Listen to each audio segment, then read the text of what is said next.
Hello, હું સુષ્મા, નેચરોથેરાપિસ્ટ. મારા husband doctor રani. આજે પણ અમે બંને મસ્ત એક રેસિપીઝ લઈને આવી ગયા છીએ. કેરીના ગોટલીનો મુખવાસ. આખી કેરી તો આપણે બધા ખાઈએ જ છીએ અને ગોટલીઓને ફેંકી દઈએ. ના, પાકી કેરી જેટલી ઉપયોગી છે ને હેલ્થની દૃષ્ટિએ, એનાથી પણ વિશેષ એની ગોટલીનો વિટામિન્સ, મિનરલ્સ બધું છે. તો ગોટલી પણ કેમ આપણે ફેંકીએ? એ ગોટલી ફેંકવાની નથી, એનો મુખવાસ બનાવશું અને 12 મહિના આ મુખવાસ તમે સાચવી શકશો. મને ખબર છે આપણે બધા એટલી બધી કેરી ખાઈએ છીએ કે 12 મહિનાનો મુખવાસનો સ્ટોક તો થઈ જ જશે. તો એના માટે મેં અહીં લીધી છે, આજે આપણી પાકી કેરી હોય છે ને, કોઈ પણ કેરી તમે ખાઓ એનો એક ગોટલો પણ ફેંકવાનો નથી. એના ગોટલા જેટલા ફ્રેશ હોય ને 3-4 દિવસના એટલા વધારે સારા. એટલે તમે કેરી ખાઓ એ દિવસે ગોટલાને આ રીતે એકદમ ધોઈ વોશ કરી અને સૂકવી દો.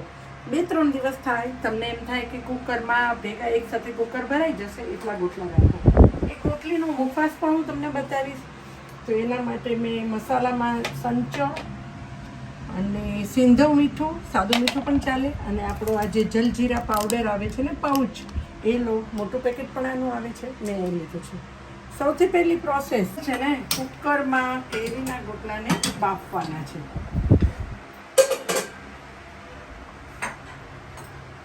કુકરમાં ગોટલા ડૂબે એટલું પાણી મૂકો. થોડું જ પાણી નાખવાનું છે, જેટલું આપણે બટેકામાં પાણી નાખીએ એ રીતે. અને આ બધા જ ગોટલા મેં અહીંયા રાખી દીધા છે, એને તમે કુકરમાં બાફવા મૂકો આ રીતે. કોઈ ઝંઝટવાળી પ્રોસેસ નથી, બહુ ઇઝી પ્રોસેસ છે. અને તમને ખબર છે ગોટલીમાં વિટામિન B12 પુષ્કળ પ્રમાણમાં રહેલું છે, ફાઈબર પણ છે, એટલે ડાયજેશનમાં પણ ખૂબ હેલ્પ કરે છે. નોઝલમાંથી પ્રેશર નીકળશે એટલે સીટી ભરાવી. ગોટલા ખૂબ ઉપયોગી છે. વિટામિન B12 જે હંમેશા આપણને કમી જ રહી હોય છે. ડૉક્ટર પાસે કંઈ પણ જાઓ, હા સાંધાના દુખાવા છે, જોઈન્ટ્સ પેઇન છે, કે પછી ધીમો ફીવર આવે છે, તરત જ કહેશે બ્લડ ચેક કરો, વિટામિન B12 ઓછું છે. તો આપણે ઘરમાં મળતું વિટામિન B12 આપણે કેમ ના ફેંકી દઈએ? આમ કે આમ, ગુટલીઓ કે દામ, એવા કોરીના ગોટલા આપણે આ સીટી ભરાવીશું.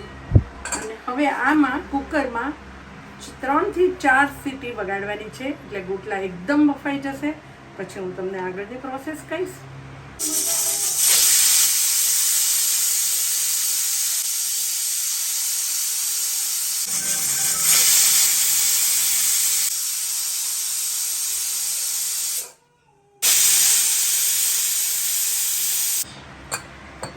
કુકર ગોટલા બાફવા મૂક્યા હતા, 4 સીટી થઈ અને બધી વરાળ નીકળી ગઈ, ઠંડુ પડી ગયું. હવે એને તમે કુકર ખોલો. બધા જ ગોટલા છે એ ચાણીમાં સ્ટ્રેન કરી દો.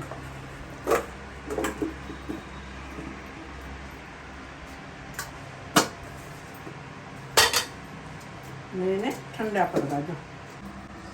આપણા ગોટલા લગભગ સ્ટ્રેન કરીને અડધી કલાક થઈ હતી ને, ઠંડા પડી ગયા અને પાણી પણ નીતરી ગયું.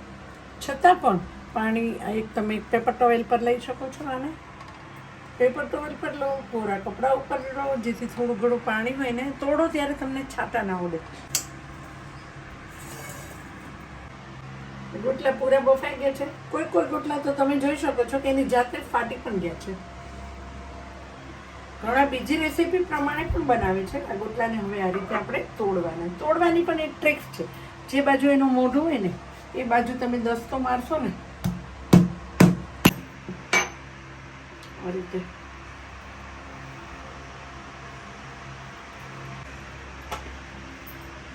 બધી ગોટલી આ રીતે તમારે તોડવાની છે.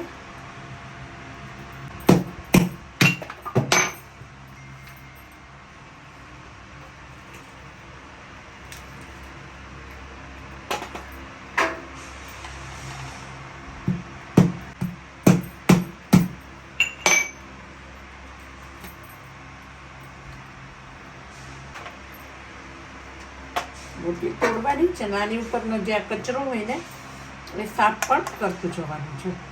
એવું લાગે ચપ્પુની જરૂર છે.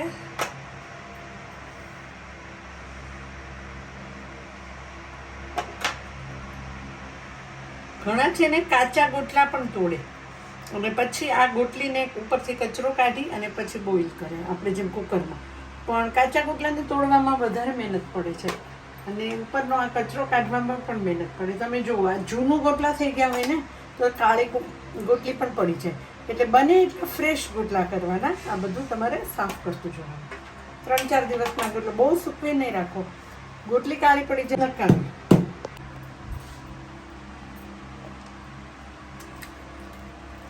રીતે આપણા બધા ગોટલા ભાંગી નાખ્યા છે. કિચનના પ્લેટફોર્મ પર કેવી રીતે ભાંગવા, એક ગોટલા ભાંગવા એ દેખાડ્યું હતું, પણ પછી મેં નીચે ચોકડીમાં ભાંગ્યા છે બધા જ. તમે પણ કિચનના પ્લેટફોર્મ પર નહીં ભાંગતા. આ રીતે બધા ગોટલાને ભાંગી અને આ ગોટલીની ઉપરની જે છાલ છે ને એ બને તો આપણે બધી સાફ કરી નાખવાની છે. કાચા ગોટલામાં તો વધારે મહેનત પડે છે. એની આ છાલ પણ નથી નીકળતી અને પછી છીણવામાં પણ મહેનત પડે. અને ઘણીવાર કાચી ગોટલી બાફીએ ને આપણે પાછી, તો એમાં પણ પાણી ભરાય. તમને પસંદ હોય ને તો ઘણા આ રીતે લાંબી ચીર પણ કરે, ચિપ્સ કરે. આ રીતે નાની નાની પતલી ચિપ્સ કરે. ઘણા નાના સોપારી જેવા ટુકડા પણ કરે. પણ આપણે અહીંયા છીણી નાખશું, જેથી એકદમ ક્રિસ્પી થઈ જશે. અને વરિયાળી, દાણાદાળ, તલ કોઈની પણ સાથે તમે મિક્સ કરશો ને આ રીતે એનું છીણ, તો મિક્સ સરસ થઈ જશે. પ્લસ એકલું ખાવામાં, ચાવવામાં નાના મોટા કોઈને વાંધો નહીં આવે. એટલે બને તો છીણ કરજો. અને જેના ટુકડા રહી જાય ને એને સોપારીની જેમ સૂકવી દેવાના.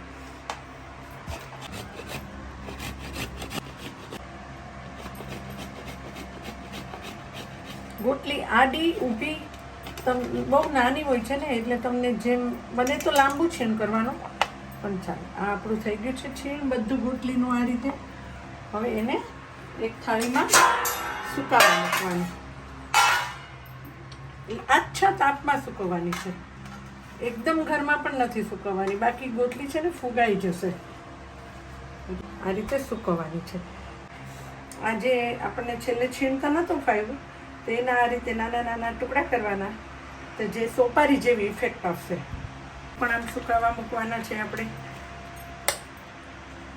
એનું છીણ કર્યું, એને આપણે સુકાવા મૂકશું. આવું જ મેં થોડા દિવસ પહેલાં પણ કરી રાખ્યું હતું. જે તમને આ બતાવું, આ રીતે ગોટલી સુકાઈ નાનું છીણ થઈ ગયું છે.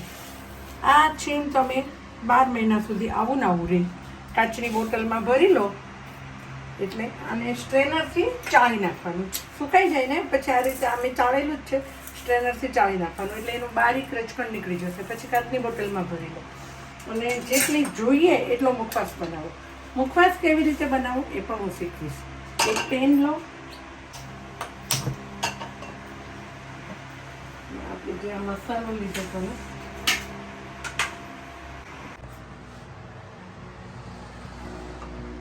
તવો ગરમ થઈ ગયો છે, એમાં 2 થી 3 ટેબલ સ્પૂન ઘી નાખો. આ ગોટલી છે ને ઘીમાં કરવાની છે. ઘીનો ટેસ્ટ બહુ સરસ લાગે.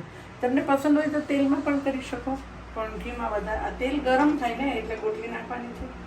ગોટલીમાંથી પણ એવું છે, આટલું તેલ નીકળી જશે, પણ થોડા ઓછા તેલમાં શેકશો ને તો ચવડ થઈ જશે. એટલે ગેસ ફાસ્ટ કરો અને તેલ ગરમ થાય. અને ઘીમાં કરેલી છે ગોટલી લાંબો ટાઈમ સુધી પાછી ઘીમાં શેકાયેલું એટલે બગડી જાય. એટલે બને તો 15-20 દિવસનો મુખવાસ કરવાનો. ઘી ગરમ થઈ ગયું છે, હવે એમાં નાખો તમે.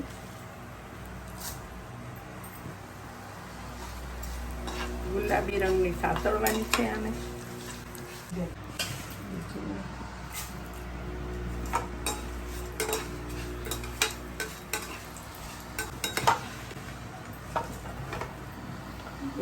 કરો થઈ ગયું છે. નાખશે કે ફૂલ ઘી, પણ ઘી ગોટલી પીતી નથી. એકદમ નિતારી અને લેવાનું છે ગોટલી બધી. હવે આ બાકીનું જે છે ને એને તમે આ રીતે એક ગળણીમાં વાડકીમાં ચાની ગળણીમાં ટ્રેન કરી નાખો.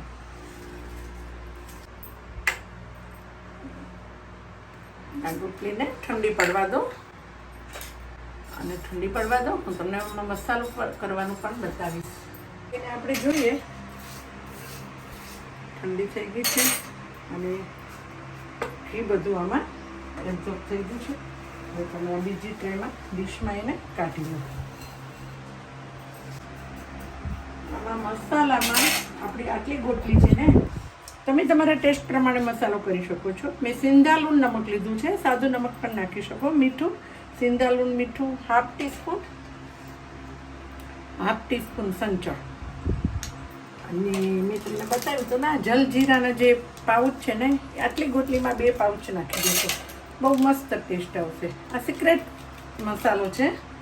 લોકો પૂછશે કે કયો મસાલો નાખ્યો. વરિયાળી, ધાણા દાળ વરિયાળી સાથે પણ મિક્સ કરી શકો. એકલી ગોટલી પણ રાખી શકો. બહુ ફાઇન લાગે, ટેસ્ટી અને હેલ્ધી. ફાઈબર રોજ જમ્યા પછી સવાર સાંજ મુખવાસ ખાવાનું પણ મુખવાસનો મુખવાસ મળશે. અને એક થેરાપી તમારી આયુર્વેદિક દવા પણ છે ડાયજેશન માટે. ડૉક્ટર સાહેબ જોશો આપણો ગોટલીનો મુખવાસ. કેરીમાંથી ગોટલા, ગોટલામાંથી ગોટલીનો મુખવાસ, વેસ્ટમાંથી best.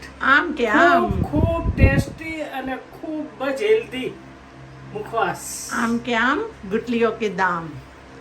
Thank you for watching my videos. અને જો તમને મારી રેસિપીસ ગમી ને તો એક લાઈક ચોક્કસ આપી દેજો, શેર પણ કરજો અને હા, સબસ્ક્રાઈબ પણ કરી દેજો. મિલતે હૈ બ્રેક કે બાદ.